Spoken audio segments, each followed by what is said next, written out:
Doon din siya, tingin mo rin siya. Doon din, malapit din sa kanya. Para sigurado ka.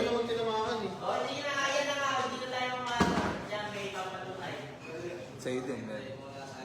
Yung kay JR, mas... Hindi, yung kay JR din. Mas ano yung kay JR eh.